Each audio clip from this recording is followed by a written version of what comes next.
তোমাকে অবহেলা করা হয়েছিল, তোমাকে ছোট করা হয়েছিল, তোমার স্বপ্ন নিয়ে হাসাহাসি করা হয়েছিল। শোনো, সবচেয়ে শক্তিশালী প্রতিশোধ হলো চুপচাপ সফল হওয়া।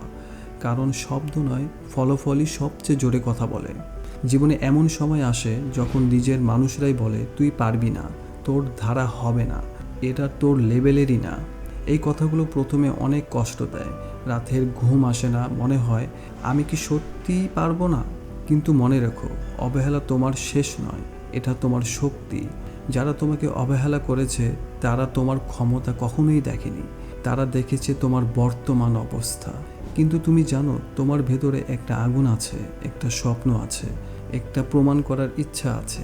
আজকে তুমি ছোট হতে পারো, কিন্তু প্রতিদিন যদি 1% করেও নিজেকে বদলাও, 30 দিনে তুমি আগের মানুষ থাকবে না। ফোনে সময় নষ্ট কমাও, প্রতিদিন কিছু শেখো, শরীর ঠিক রাখো, নিজের উপর কাজ করো নীরবে।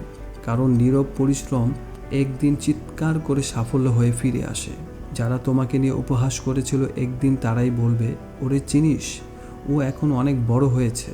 তখন তুমি কিছু বলবে না, শুধু হাসবে, কারণ তুমি জানবে তোমার উত্তর তুমি আগেই দিয়ে দিয়েছ তোমার সাফল্য দিয়ে।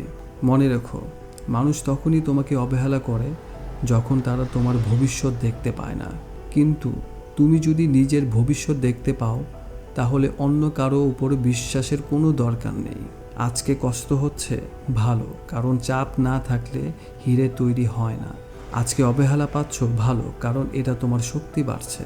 শেষ কথা, তাই আজ একটা সিদ্ধান্ত নাও, কাউকে প্রমাণ করার জন্য না, নিজেকে প্রমাণ করার জন্য কাজ করো।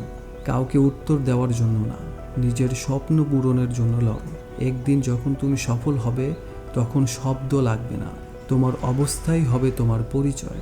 মনে রেখো, যারা তোমাকে অবহেলা করেছে তাদের উত্তর দাও সাফল্য দিয়ে, আমি বিশ্বাস করি তুমি পারবে, শুধু তুমি থেমে যেও না।